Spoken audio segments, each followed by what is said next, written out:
I raised my son alone for 32 years, and at his wedding, his new mother-in-law spat in my face in front of 600 guests. I felt the wet warmth hit my cheek before my mind even registered what had happened. One moment I was easing my way along the edge of the reception tent, trying to get a clear view of my boy standing up there in his rented tuxedo, and the next, a woman I'd met exactly twice was inches from my face. Her lips curled back, and something struck my skin that made the entire tent go quiet. The string trio that had been playing a soft cover of some love song let the last note die in the air and never picked the next one up. 600 guests from Charleston's oldest families turned to look. You could hear the ice settling in the drink glasses. Standing less than 3 feet from me was Diane Whitfield, mother of the bride, wife of a man who owned half the waterfront property in that town. Her face was arranged into something between disgust and triumph. "I told Caroline this would happen," she said, loud enough for the back row to hear. "You couldn't even rent a decent suit for your own son's wedding. Get away from this tent before you embarrass him any further." The whispering started immediately, that particular hiss of a crowd that's decided who the villain is before anyone's explained anything. I could feel their eyes crawling over my off-the-rack jacket, my scuffed dress shoes, my hands, which 40 years of engine grease had never quite let go of. I didn't wipe my face. Not yet. I stood there, an old man who by every visible measure did not belong in that tent, and I looked back at Diane Whitfield the way I'd once looked at men across a boardroom table who thought they'd already won. My name is Walter Hastings Boone. I'm 68 years old, and this is the story of how my son's wedding day cracked open a scheme so cold, so calculated, that by the time I understood what I was looking at, my own child had already stopped believing me. Before I go further, tell me in the comments where you're watching this from tonight. And if you've ever had someone underestimate exactly who you are, hit that like button, because you're going to want to see how this ends. I stood there and let the silence stretch, because while Diane Whitfield thought she'd just humiliated a broke old mechanic in front of Charleston society, she had no idea that 3 months earlier, I had personally wired $420,000 to the very event planner standing behind her, funding every orchid, every oyster tower, every note the string trio played. I did it anonymously. I did it because my son Marcus had asked me to. "Dad, please," he'd said to me over coffee back in March, his eyes not quite meeting mine. "Caroline's family, they're particular about appearances. If they think they're the ones giving us this wedding, it just makes everything easier. You know how you are. You'd rather nobody know what you're worth anyway. Just let them think it's coming from them." I never could tell my son no.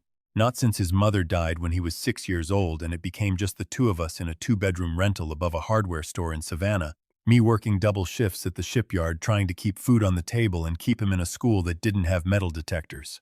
I built something out of nothing after that. A single tow truck became a fleet. A fleet became a regional freight company. That freight company became Boone Maritime Logistics. And by the time Marcus was 25, I was worth more than every family in that reception tent combined. And not one of them knew it, because I'd spent 30 years dressing like the man I used to be, not the man I'd become. So I sat at a folding table near the back, in a jacket that cost $80, and let the Whitfields believe they were doing my son a favor by letting him marry into their name. I waited for Marcus to come to me, to say something, anything. He didn't. He was standing near his new wife, and when his eyes found mine across that silent tent, he didn't move. Caroline, my new daughter-in-law, had her hand pressed over her mouth, but she didn't step forward either. My son's new father-in-law, a real estate developer named Gerald Whitfield, put a hand on Marcus's shoulder like he was steadying him, like I was the disturbance that needed managing. It was Marcus who finally spoke, and when he did, he wasn't speaking to his mother-in-law. He crossed the grass toward me, took my arm, and in a voice pitched only for me, said, "Dad, please, just go. You're making this worse."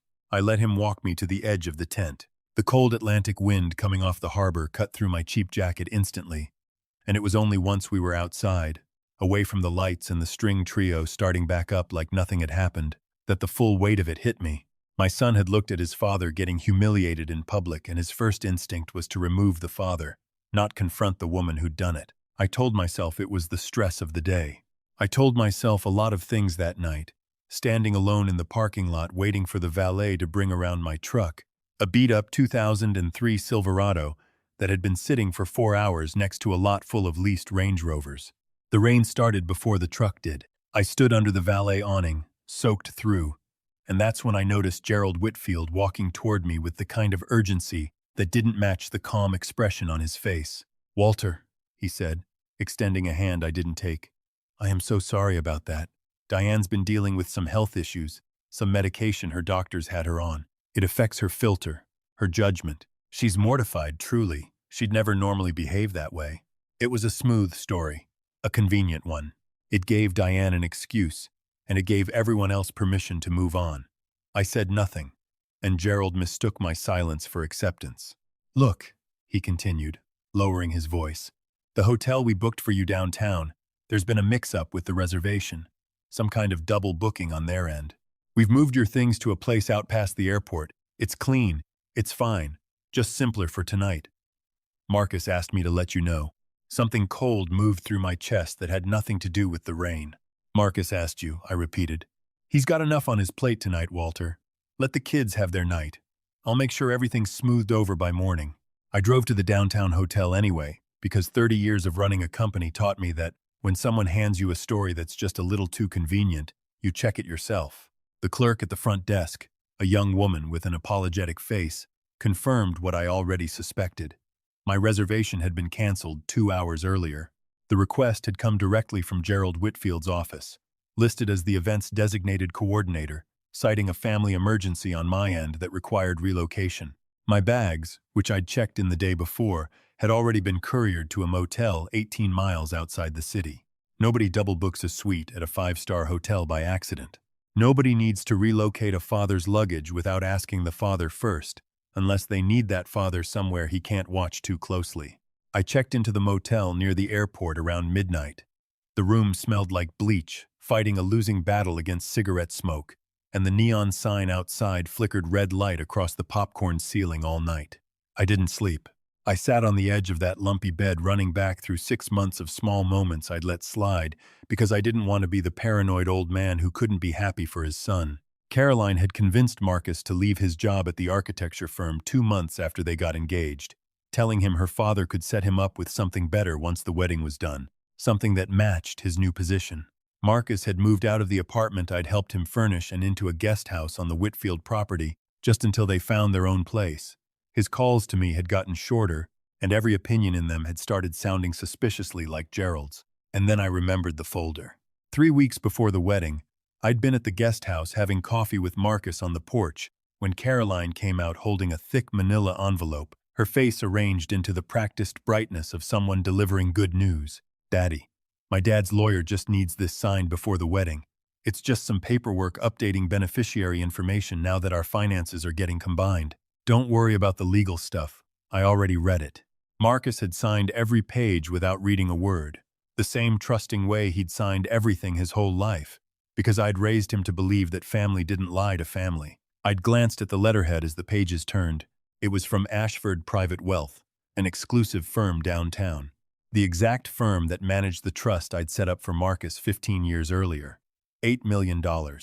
Meant to be fully his the day he turned 30, or the day he married, whichever came first. Marcus believed that trust represented the entirety of what I had, some smart early investments from my shipyard days. He had no idea Boone Maritime Logistics now moved freight across 3 continents, and that the $8 million was a rounding error against what I was actually worth. Caroline knew about the trust. Gerald Whitfield, I now understood, knew about it too. At 3 in the morning, I called the one man who never slept when I needed him. "Priya," I said when she picked up on the second ring, sharp and awake immediately. "We have a problem." Priya Chandrasekaran had run my legal and financial operations for 11 years, and she didn't waste time with pleasantries. "Talk to me, Walter."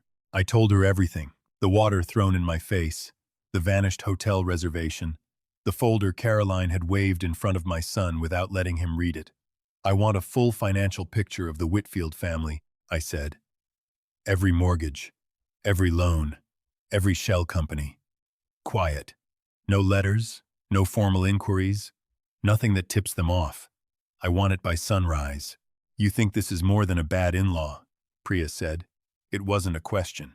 "I think my son's trust fund just got signed away and nobody bothered to tell him what he signed.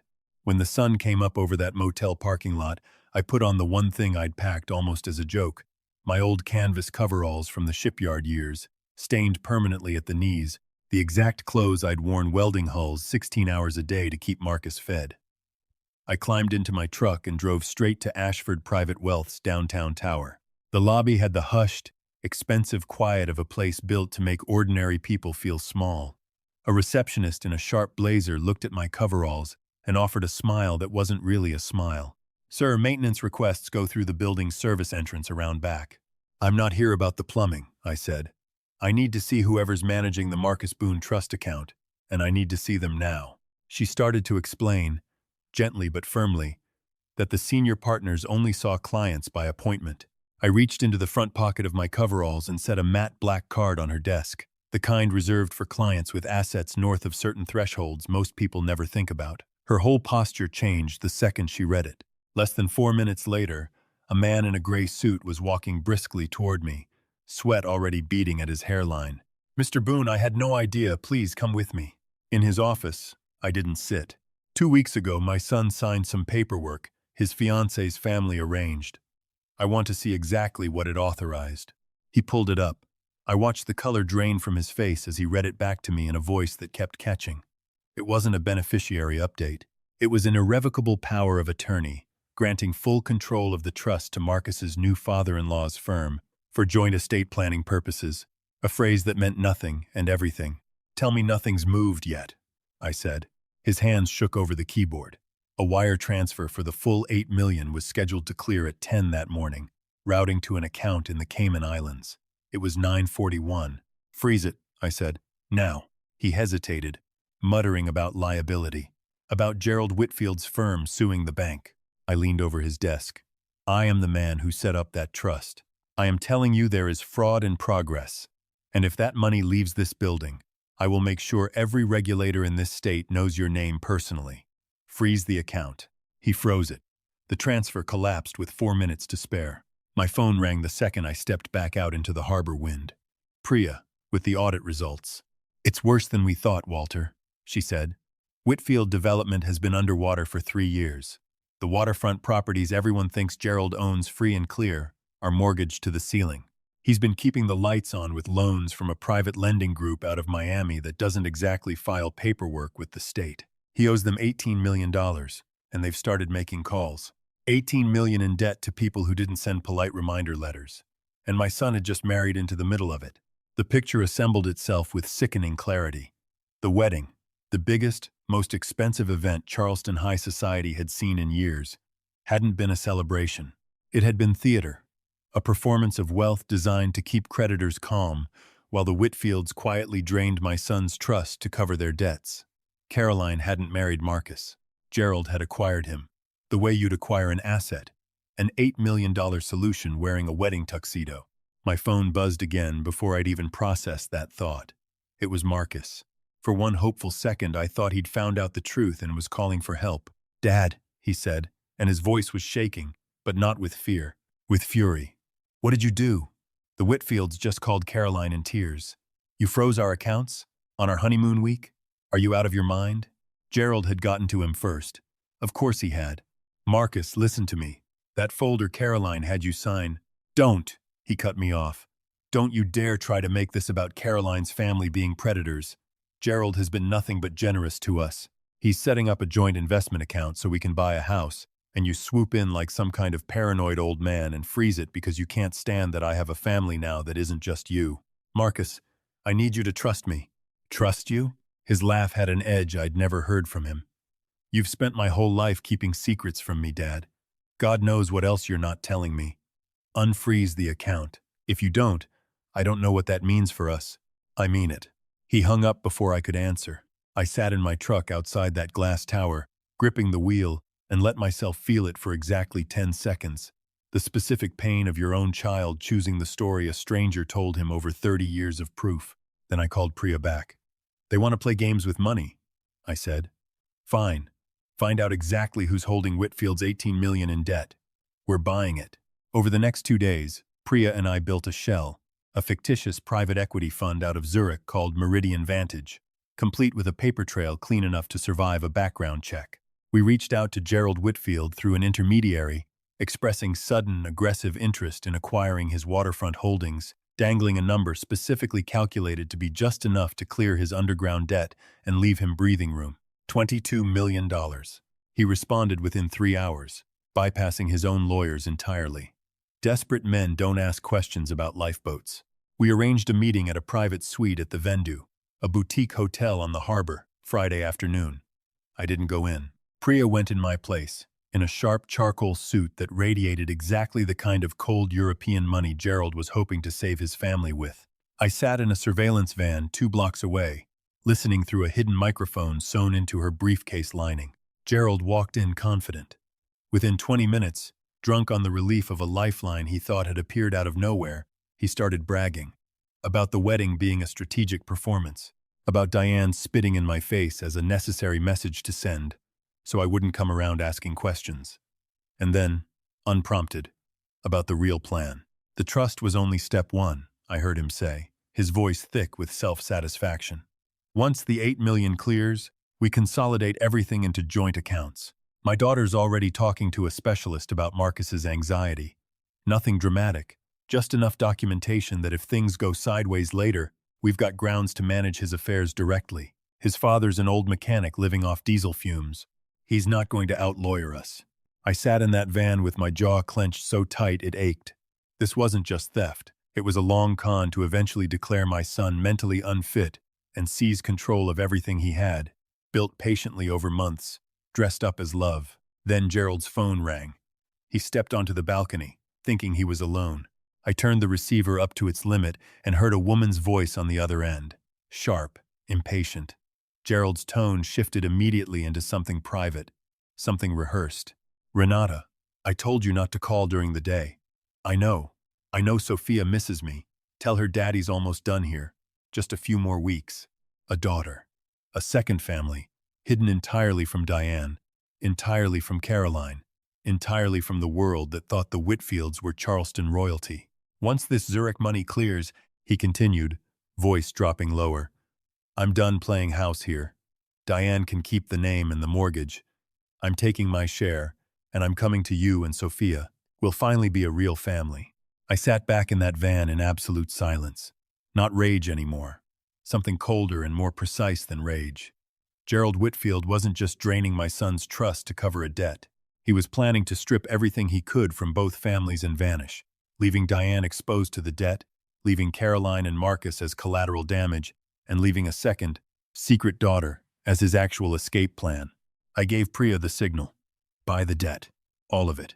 Within 48 hours, working with federal financial crimes contacts Priya had cultivated over a decade of legitimate business, we acquired Gerald Whitfield's $18 million in underground debt for cents on the dollar, in exchange for handing federal investigators a ledger of the lending group's other illegal activity. By sunrise Saturday, I held every mortgage on the Whitfield waterfront properties. I owned the paper on the cars in his driveway. I was his only remaining creditor, and he had no idea. That same Saturday, an invitation arrived at my house. Thick cream cardstock, gold script. A post-wedding celebration at the Whitfield estate that evening, clearly sent by mistake from a guest list nobody had bothered to update after throwing me out of the ceremony. I folded it into my coverall pocket and smiled for the first time in 3 days. That evening I parked my truck in the shadows past the estate's gate and watched through binoculars as Charleston's finest arrived in evening wear to toast a family that owed me their entire fortune. Through the windows I found Marcus, thinner than I remembered, standing beside Caroline near a raised platform where Gerald was mid-speech about family and legacy. I found my son's face and it looked hollow, exhausted, medicated in a way that made my blood run cold. I stepped out of the truck. I wasn't wearing coveralls this time.